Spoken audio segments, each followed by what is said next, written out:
De Radio Agricultura.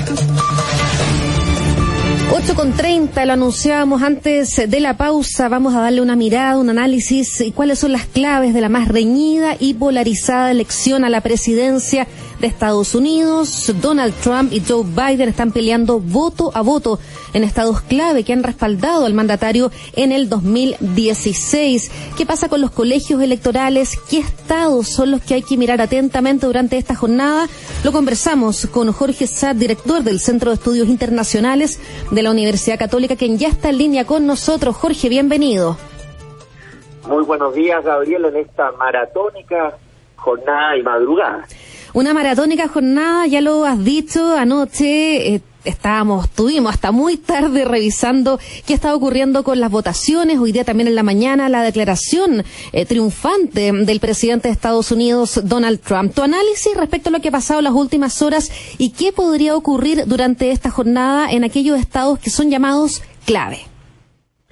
A ver, lo primero es que se dio uno de los escenarios que se proyectaban, que era una, hasta el momento, ventaja ajustada de Trump en los estados claves, y que podríamos decir que si la elección se cerrara hoy, podría estar ganando Trump. Pero si esperamos el conteo total, la ventaja debiera tenerla Biden. Es decir, se dio ese escenario de incertidumbre que se planteó debido principalmente a la alta votación anticipada, más de 100 millones, de los cuales alrededor de 60 millones son votos por correo, donde si bien cada estado tiene sus reglas para el conteo, en estados claves como Pensilvania, el conteo puede incluso finalizar este día viernes.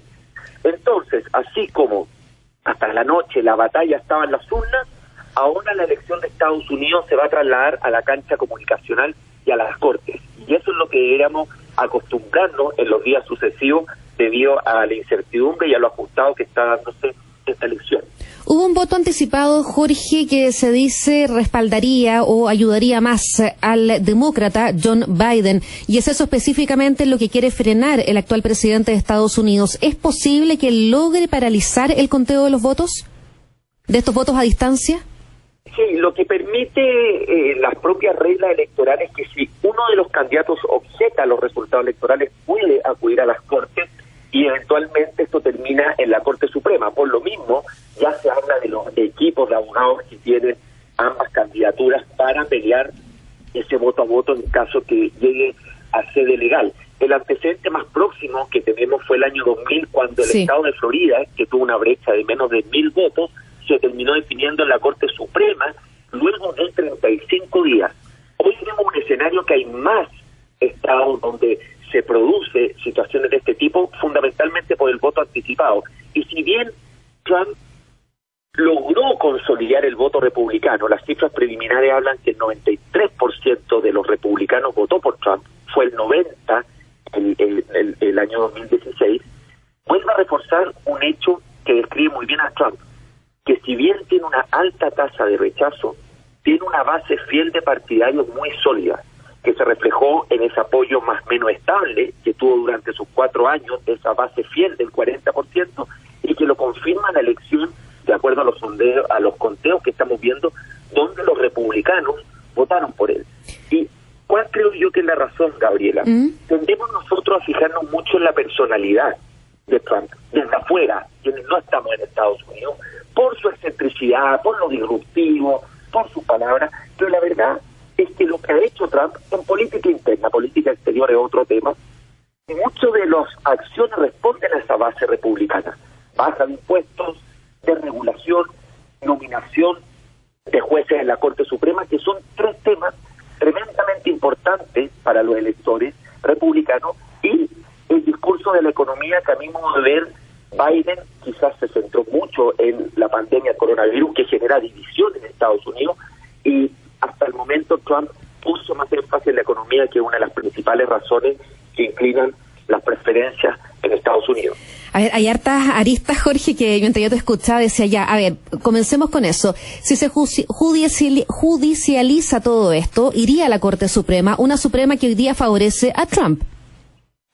Sí, hoy día favorece a Trump en términos de que hay 6 de los 9 miembros de la Corte que son de signo conservador, pero acá yo sí confío en la solidez institucional y en la fortaleza democrática que tiene Estados Unidos, y soy de los que me inclina a confiar en que aunque esto termine en sede judicial, se va a desarrollar con relativa, entre comillas, normalidad, y no que vamos a estar en presencia de un fraude o de manipulación de la elección. Estados Unidos tiene una tradición democrática y tiene una fortaleza institucional que debiera ponerse a prueba y, creo yo, confirmarse en lo que sea el resultado final de esta elección. ¿Los sondeos fallaron nuevamente las encuestas? A ver, las encuestas en términos del voto popular estuvieron cercanas, y lo que ocurre con las encuestas es que hay dos elementos muy importantes que se ha mencionado mucho, que es el voto indirecto, que son los colegios electorales, y por lo tanto la batalla se da en el margen de estos dos estados que fueron clave en esta elección. Y lo segundo, que solemos olvidar que el voto en Estados Unidos es un voto voluntario. Por lo tanto, no solamente hay que ver quiénes son el porcentaje indeciso, que en esta elección, a medida que se acercó la fecha de votación, era muy reducido, sino también la capacidad de movilizar a los votantes o a las bases partidarias de cada una de las candidaturas. Y lo que vemos hasta el momento es que Trump tuvo una extraordinaria capacidad de movilizar el voto republicano. Como señalábamos, si el 2016 fue un 90% de los republicanos que votó por Trump, ya hoy día se dice que está superando esa cifra, lo que habla de una capacidad de movilización en los estados claves muy importante. Otro elemento a señalar es el voto latino. El voto latino se inclinaba de manera preferente por el Partido Demócrata, que es lo que ocurrió en la elección del 2016, donde alrededor de 2/3 se inclinó por Clinton. Hoy día falta tener los resultados finales, pero cuando vemos resultados, por ejemplo, como el de Estado de Florida, vemos que el voto latino también habría aumentado en Trump. Entonces, la pregunta final es, ¿se redujo esta elección solamente al manejo de la pandemia? Yo creo que no, porque como decían las encuestas, los americanos votan por una infinidad de temas, donde está la economía, donde está el nombramiento de los jueces, donde está obviamente los temas de salud y también la pandemia. Pero haber reducido esta elección a la pandemia, lo único que hizo es que derribó probablemente ese favoritismo que tenía Trump en enero, donde la mayoría pensaba que era una carrera corrida, pero lo que nos muestran los resultados hasta el momento es que la pandemia fue uno de los elementos sobre los cuales tomó la decisión los electores, pero no el exclusivo, ni menos el más importante. Estamos conversando con Jorge Saad, director del Centro de Estudios Internacionales de la Universidad Católica. Hay estados, Jorge, que son clave, que se miran constantemente durante este conteo de votos. Por ejemplo, Ohio. Ohio es uno donde han ganado todos los presidentes desde Kennedy. Pensilvania también, Florida, el que tú ya nombrabas por lo que había pasado en el 2000. ¿Cuáles son los que hay que mirar durante esta jornada? Hoy día se dice que Pensilvania es el antiguo Florida, que uno miraba porque en las últimas elecciones quien ganaba Florida ganaba la elección. Ohio, desde los años 60, quien lo gana termina imponiéndose como presidente. Hoy creo que la atención tiene que estar muy puesta en Pensilvania y también en estados que siguen estando muy reñidos, como es Wisconsin, y otros que estaban quizás menos en la palestra, como el propio Nevada y Arizona. Arizona es un estado que ha cambiado mucho en su composición debido a la llegada de jóvenes y también personas con alta formación educacional, y fue una de las sorpresas de esta elección que se inclinó por Biden. Entonces creo que hay que mirar estos estados bisagra, nuevamente Filadelfia, Wisconsin, lo que ocurra con el conteo de los votos posterior, en una elección que finalmente, Gabriela, se ha transformado en un plebiscito sobre Trump. Si hay algo que demuestra esta elección y que lo mostraba la encuesta, es que la principal razón de apoyo a Biden, la principal, era que no era Trump. Y si tú te fijas, todos los debates y discusiones y análisis giran en torno a la figura del presidente. Entonces, en este plebiscito sobre Trump podemos tener esta gran curiosidad de que el derrotado sea Biden. Pero vuelvo a lo inicial. Si la elección se cierra hoy día, es probable que ganara Trump. Pero si se cuentan todos los votos, la preferencia debiera tenerla Biden. Y esa es la incertidumbre con la que vamos a tener que convivir estos días, en una elección que ahora se traslada a la cancha comunicacional y muy probablemente a las Cortes. Bueno, recordemos que esto no es que gane el que tiene más votos, sino el que ganan estos votos electorales del colegio electoral, que son clave. 270 son los votos electorales necesarios para ganar. Y según, Jorge, la información que estoy revisando en CNN, a esta hora Biden tiene 224 y Donald Trump 213.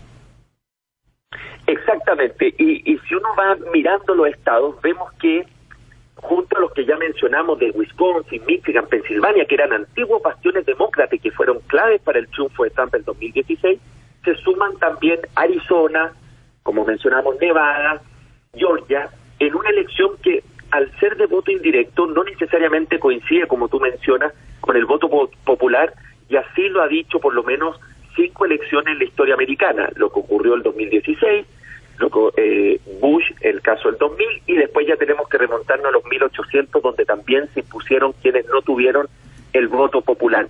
Pero así funciona el sistema electoral americano y tiene la base de los padres fundadores que buscaban un equilibrio entre un voto directo del Congreso y un voto directo popular. Entonces el colegio electoral es esta suerte de punto medio o equilibrio entre ambos conceptos. Al presidente Trump, en las últimas semanas, en varias oportunidades, los periodistas le preguntaban respecto al resultado de las elecciones y si él perdía, iba a reconocerlas, iba a aceptar esa derrota, pero él no respondía. Y esta madrugada se dirigió a sus simpatizantes, él acusó un fraude a las elecciones y dijo, francamente, ganamos. La campaña de Biden dice que estas acusaciones son indignantes, son sin precedentes. ¿Te llamó la atención esto que ocurrió en las últimas horas? Sí, llamó la atención porque uno ve esa declaración de Trump y luego ve las declaraciones de Biden que dice vamos bien encaminados a la victoria y volvemos a la gran pregunta de si la capacidad institucional, la historia de Estados Unidos, su sistema democrático va a ser capaz de resistir esta enorme presión, porque vemos ahora en línea los sondeos y vemos que las diferencias en estos estados bisagra están muy ajustadas, dejando de lado Florida y Ohio, que ya tienen una ventaja pronunciada o una victoria declarada de Trump. Estoy viendo que Wisconsin, por ejemplo, están prácticamente en un empate técnico. Lo mismo en Minnesota y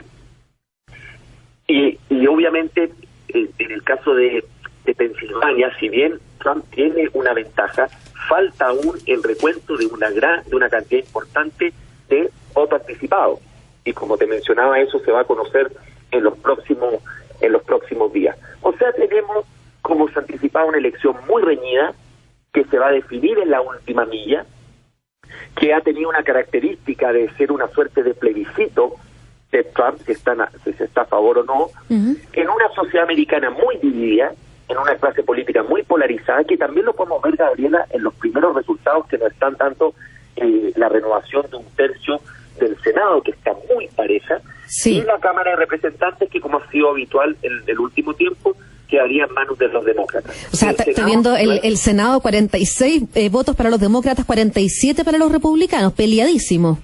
Exactamente, y el Senado es muy importante, Gabriela, porque uno, es el que ve finalmente los juicios políticos o impeachment a los presidentes, como ocurrió con Trump hace pocos meses. Segundo, es quien debe confirmar la nominación de los jueces de la Corte Suprema que propone el Ejecutivo, y también incide en el nombramiento de una serie de altos cargos políticos en la administración del gobierno de Estados Unidos. Entonces, hoy la atención está en las presidenciales, pero hay que mirar también con mucha atención el Senado y un escenario todavía abierto de qué ocurriría con un presidente que tuviera mayoría tanto en el Senado como en la Cámara de demócratas, en caso que el Senado finalmente se incline al Partido Demócrata. Jorge, ¿qué país recibirá el próximo presidente? Pensando en la pandemia, en el tema económico, en las divisiones políticas que está dejando ya esta elección. A ver, el presidente va a recibir un país profundamente dividido, una división que viene desde mucho antes de Trump, que se pudo haber profundizado, que se pudo haber visibilizado por las características que tiene Trump de polarizar, de llevar las posturas al extremo, porque en esa cancha se desempeña muy bien.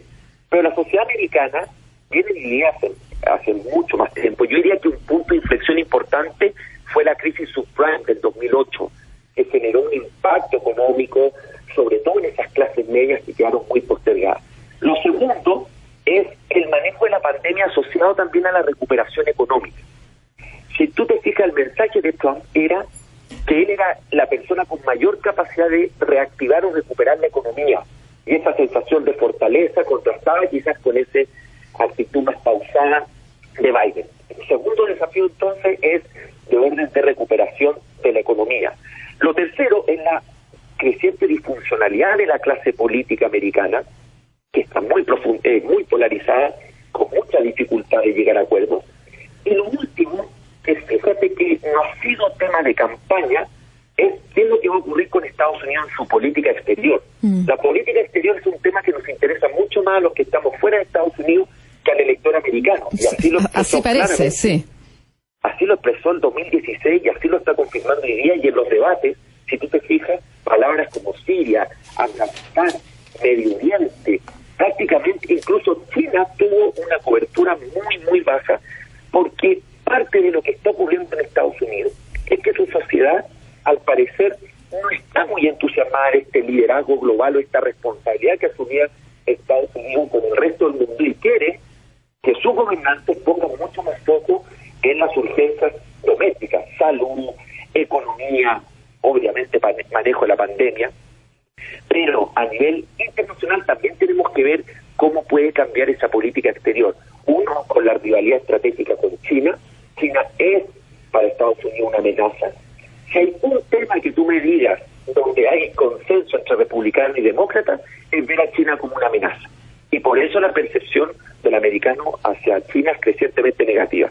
Y lo segundo es toda la relación con los aliados que históricamente ha tenido Estados Unidos y su rol en ciertos desafíos globales que bien sabemos, el cambio climático, temas de terrorismo, futuras pandemias, etcétera. Pero estos temas son más bien de interés nuestro y hoy día no movilizan o no generaron mayor incidencia en las decisiones de voto de los americanos. Seguimos aquí revisando el minuto a minuto del conteo de votos de los colegios electorales junto a Jorge Saad, director del Centro de Estudios Internacionales de la Universidad Católica. ¿Podría ser un desastre si esta elección se redujera a una decisión de la Corte Suprema? A ver, yo no lo calificaría, Gabriela, de desastre. A todos nos sorprendería, pero es parte de las reglas del juego, que la propia regulación americana permite que si un candidato objeta los resultados pueda terminar acudiendo a la Corte Suprema. Lo importante es que esto se dé en el marco institucional, dentro de las reglas del juego, considerando además esta alta cantidad de votos que todavía se tienen que seguir contando, especialmente los que son por correo. Pero ahí va a estar puesta a prueba esta fortaleza institucional y la democracia de Estados Unidos, sin lugar a dudas. Estamos viendo los 224 para Biden, 213 para el presidente Trump, son 270 los necesarios para finalmente ganar la elección en Estados Unidos. ¿Cuándo es posible que tengamos un resultado, Jorge? Esa es una difícil pregunta. Siempre se dice que hay un plazo que es cercano a mediados de diciembre, donde ya se debe conocer el resultado. En el caso del año 2000, tomó la definición final de la Corte Suprema 35 días. Y a mediados de diciembre, como plazo final, debiéramos ya tener, si es que esto continúa, si es que se judicializa, si es que hay un conjunto de acciones legales, pero ya a mediados de diciembre se debe tener un resultado final. De momento, tenemos que esperar lo que está ocurriendo en Pensilvania, donde se ha dicho que el conteo final de los votos deberá finalizar este día viernes. Perfecto, Jorge. Te queremos dar las gracias por haber analizado con nosotros hoy día lo que está ocurriendo en Estados Unidos. Muchas gracias a ti, Gabriela, y esta es una noticia en desarrollo, así que hay que minuto a minuto entiendo cómo va a evolucionar. Exactamente. Muchas gracias. Muchas gracias. Buenos días. Jorge Sata, el director del Centro de Estudios Internacionales de la Universidad Católica. Faltan 10 minutos para las 9. Pausa y volvemos.